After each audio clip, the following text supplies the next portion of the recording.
السلام علیکم ورحمۃ اللہ وبرکاتہ۔ اچھا، آج اس سوال کا ہم جواب دیں گے کہ بہت سے لوگوں نے ہم سے یہ سوال پوچھا، کیا جنات یہ بتا سکتے ہیں کہ جادو کہاں دفنایا ہوا ہے؟ تو پہلی بات تو یہ ہے کہ اللہ رب العزت کے علاوہ کسی کو غیب کا علم نہیں، اس پہ ہمارا ایمان ہونا چاہیے، اس پہ بلیو ہونا چاہیے۔ اور دوسری بات یہ کہ بالکل وہ جن جو اس جادو کے اوپر تعینات ہے، اور وہ جن اگر آپ کے سامنے آ جاتا ہے تو پھر وہ بتا سکتا ہے کہ فلاں جگہ پہ جادو مدفون ہے۔ اس کے لیے بہت سے واقعات ہمارے پریکٹیکل ہماری لائف میں آئے ہوئے ہیں، جیسے کہ ایک خاتون کے حوالے سے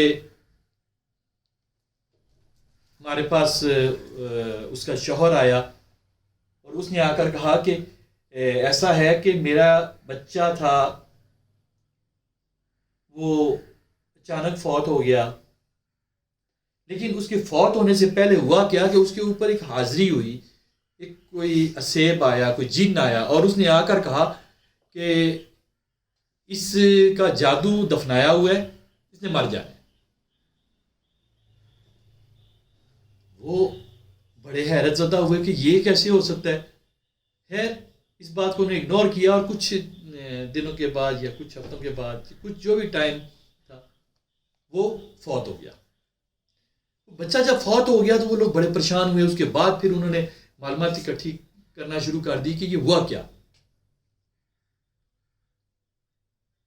تو یہ کیونکہ ایک حادثہ ان کے ہاں گزرا ہوا تھا، تو اس لیے اب کیا ہوا کہ اس خاتون کے شوہر نے بتایا کہ میرا بچہ اس طرح سے فوت ہو چکا ہے، تو اب ایک اسی طرح ایک جن حاضر ہوا ہے اور اس نے آ کر کہا ہے کہ یہ تمہاری بیوی کا جادو دفنایا ہوا ہے، اس کو ضائع کروا دو ورنہ اس نے مر جانا ہے۔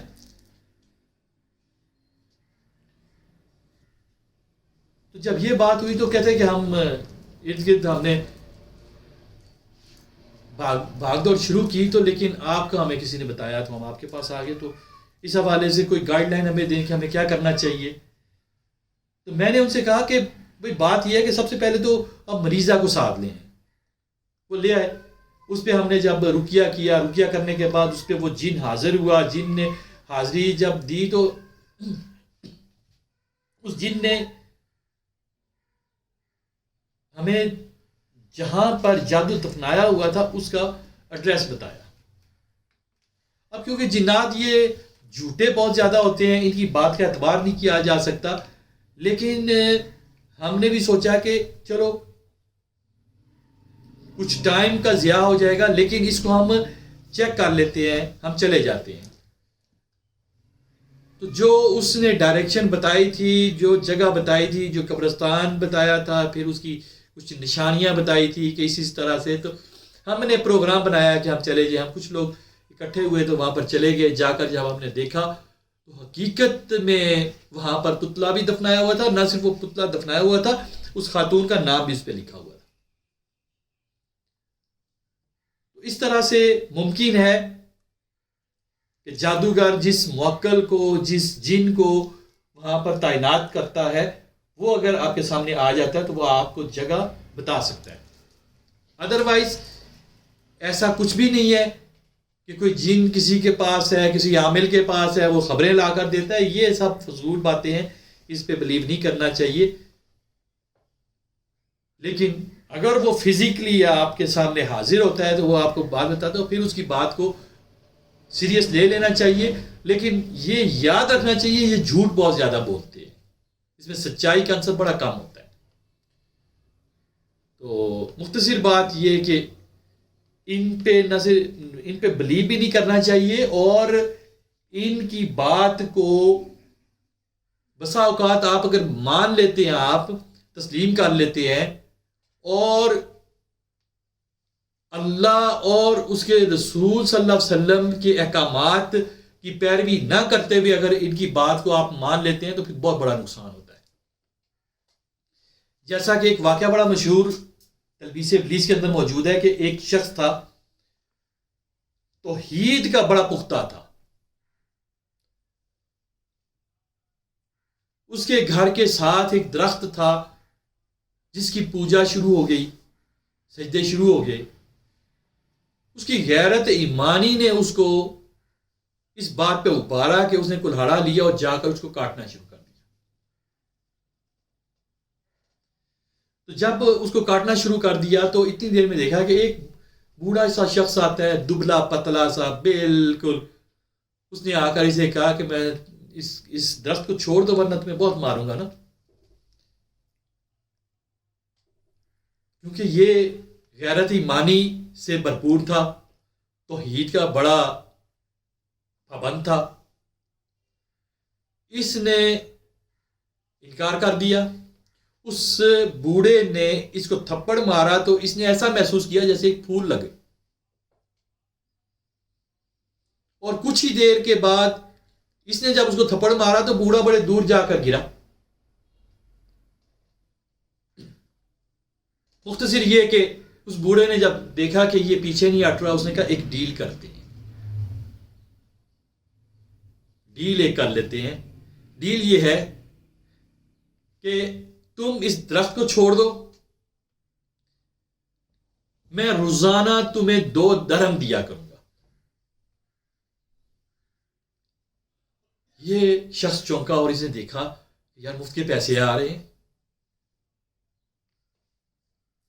اس نے کہا کیسے دو گے؟ اس نے کہا یہ چھوڑ دو، تم نے روزانہ صبح اپنا تکیہ اٹھانا ہے، اس کے نیچے 2 درہم پڑے ہوں گے. جب یہ بات ہوئی تو اس ڈیل پہ اس نے چھوڑ دیا. اگلے دن دیکھا تکیہ اٹھایا تو 2 درہم مل گئے. 2-3 دن وہ 2 درہم ملتے رہے. چوتھے دن اچانک دیکھا کہ پیسے نہیں آئے. اب اس نے کلہاڑی اٹھائی، اس نے کہا اب تو نہیں چھوڑوں گا. اب جب کلہاڑی اٹھا کر یہ گیا درخت کو کاٹنے لگا، وہی بزرگ آ گیا. اس بوڑھے نے کہا کہ پھر یہ کیا کر رہے ہو؟ اس نے کہا تم نے اپنے وعدے کی خلاف ورزی کی ہے، اس لیے آج تو میں کاٹوں گا. اس نے کہا اب نہیں کاٹ سکتے. اس نے کہا لو پہلے ہی تم نے روکا تھا نا، اب روک کے دکھاؤ. اس نے جب کاٹنا شروع کر دیا تو اس بوڑھے نے آ کر اس کو تھپڑ مارا تو یہ بڑے دور جا کر گرا. بڑا حیران ہوا کہ پہلے دن تو میں نے بوڑھے کو تھپڑ مارا تھا، وہ وہاں جا کر گر پڑا، اور آج اس نے مجھے مارا ہے، میں اس کے سامنے کھڑا نہیں ہو پا رہا. اسی پشیمانی میں کھڑا تھا کہ اتنی دیر میں وہ بوڑھا مسکرایا اور کہا کہ میں شیطان ہوں. جن تھا وہ. اس نے کہا جب تم پہلے دن اس درخت کو کاٹنے آئے تھے تو تمہارا جذبہ خالص تھا،